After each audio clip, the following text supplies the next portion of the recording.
ನಮಸ್ಕಾರ ಸ್ನೇಹಿತರೆ, ಕನ್ನಡ ರಿಯಲ್ ಫ್ಯಾಕ್ಟ್ಸ್ಗೆ ಸ್ವಾಗತ.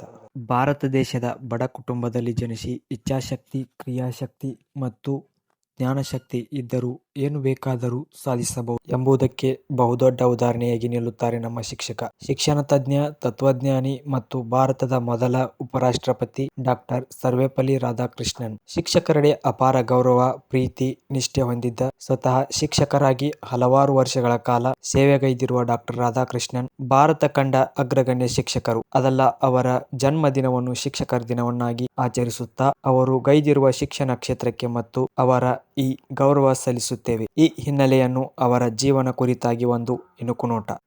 ಸರ್ವೇಪಲ್ಲಿ ರಾಧಾಕೃಷ್ಣನ್ ಜನಿಸಿದ್ದು ದಕ್ಷಿಣ ಭಾರತದ ತಮಿಳುನಾಡಿನ ತೀರ್ಥಹಳ್ಳಿ ಎಂಬಲ್ಲಿ. ಸೆಪ್ಟೆಂಬರ್ 5, 1888ರಲ್ಲಿ. ಸರ್ವೇಪಲ್ಲಿ ಎನ್ನುವುದು ಮನೆತನದ ಹೆಸರು. ಆದರೆ ರಾಧಾಕೃಷ್ಣ ಎನ್ನುವುದು ಅವರ ತಂದೆ ತಾಯಿ ಇಟ್ಟ ಮುದ್ದಿನ ಹೆಸರು. ತಂದೆ ಸರ್ವೇಪಲ್ಲಿ ವೀರಸ್ವಾಮಿ. ಅವರ ಜಮೀನ್ದಾರರ ಬಳಿ ದಿನಗೂಲಿ ನೌಕರರಾಗಿ ಸೇವೆಗೈಯುತ್ತಾ ಮಗನ ಶ್ರೇಯಾಭಿವೃದ್ಧಿಗೆ ಶ್ರಮಿಸಿದರು. ಬರುವ ದಿನಗೂಲಿಯಲ್ಲಿ ತುಂಬು ಕುಟುಂಬವನ್ನು ಸಾಗಿಸಲು ಕಷ್ಟವಾದ ಸಂದರ್ಭದಲ್ಲಿ ರಾಧಾಕೃಷ್ಣನ್ ಓದಬೇಕೆನ್ನುವ ಅಪಾರ ಹಂಬಲ, ಸ್ಕಾಲರ್ಶಿಪ್ ಹಣದಲ್ಲೇ ಎಲ್ಲ ಪ್ರಾಥಮಿಕ ಶಿಕ್ಷಣ ಮತ್ತು ಪ್ರೌಢಶಾಲೆಯ ಶಿಕ್ಷಣವನ್ನು ಮುಗಿಸಿದ ರಾಧಾಕೃಷ್ಣ ಮದ್ರಾಸ್ ಅಂದರೆ ಈಗಿನ ಚೆನ್ನೈ ಕ್ರಿಶ್ಚಿಯನ್ ಕಾಲೇಜಿನಲ್ಲಿ ತತ್ವಜ್ಞಾನದ ವಿಷಯದ ಮೇಲೆ BA ಮತ್ತು MA ಪದವಿಯನ್ನು ಸಂಪಾದಿಸಿದರು. ಸ್ನಾತಕೋತ್ತರ ಪದವಿಯಲ್ಲಿ ರಾಧಾಕೃಷ್ಣ ಮಂಡಿಸಿದ ಪ್ರಬಂಧ ದಿ ಎಥಿಕ್ಸ್ ಆಫ್ ವೇದಾಂತ ಅವರ ಬದುಕಿನ ದಿಕ್ಕನ್ನೇ ಬದಲಿಸಿತು. ಕೇವಲ 20 ವರ್ಷದ ಬಾಲಕನ ತಲೆಯಲ್ಲಿದ್ದ ಸಿದ್ಧಾಂತ, ವೇದಾಂತ ವಿಚಾರಗಳ ಮುಂದೆ ಒಂದು ದಿನ ಅವರನ್ನು ದೊಡ್ಡ ಮಟ್ಟಕ್ಕೆ ಕೊಂಡೊಯ್ಯುತ್ತದೆ ಎಂದು ಅವರ ಕಾಲೇಜು ಶಿಕ್ಷಕರು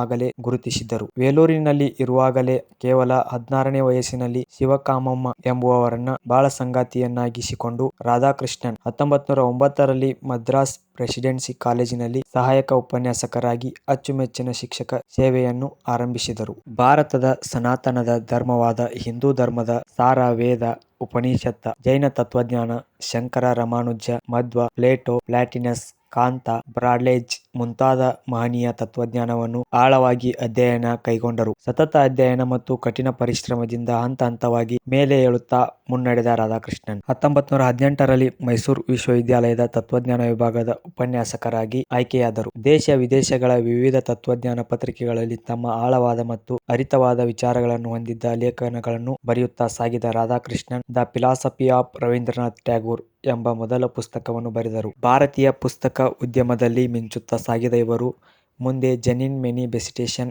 ಆಫ್ ಇಂಡಿಯನ್ ಸ್ಪಿರಿಟ್ಸ್ ಮತ್ತು the reason of religions in contemporary philosophy ಅನ್ನುವ ಪುಸ್ತಕಗಳನ್ನು ಸಹ ಬರೆದಿದ್ದಾರೆ. Do not sit like a rock to work as a clock ಎನ್ನುವ ಮಾತಿಗೆ ಉತ್ತಮ ನಿದರ್ಶನವಾಗಿ ರಾಧಾಕೃಷ್ಣನ್ ತಮ್ಮ ಅಪಾರವಾದ ಪಾಂಡಿತ್ಯದಿಂದ ದೇಶ ವಿದೇಶಗಳಲ್ಲಿ ಮನೆಮಾತಾಗಿದ್ದರು. 1949ರಲ್ಲಿ ಸೋವಿಯತ್ ರಷ್ಯಾಕ್ಕೆ ಭಾರತಕ್ಕೆ ರಾಯಭಾರಿಯಾಗಿ ನೇಮಕಗೊಂಡ ರಾಧಾಕೃಷ್ಣನ್ ಸ್ಟಾಲಿನ್ನಂತಹ ಮೇಧಾವಿಗಳ ಸರಿ ಸಮಾನವಾಗಿ ನಿಲ್ಲುವ ವ್ಯಕ್ತಿತ್ವವನ್ನು ಬೆಳೆಸಿಕೊಂಡರು.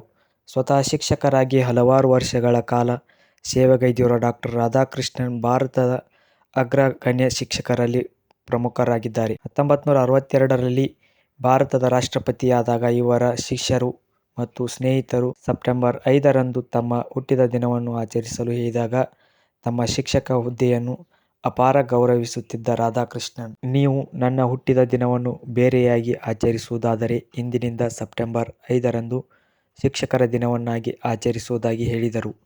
ಅಂದಿನಿಂದ 1962 ಅವರ ಜನ್ಮ ದಿನವನ್ನು ಶಿಕ್ಷಕರ ದಿನವನ್ನಾಗಿ ಆಚರಿಸುತ್ತಾ ಅವರು ಗೈದಿರುವ ಶಿಕ್ಷಣ ಕ್ಷೇತ್ರಕ್ಕೆ ಮತ್ತು ಅವರಿಗೆ ಗೌರವ ಸಲ್ಲಿಸುತ್ತೇವೆ.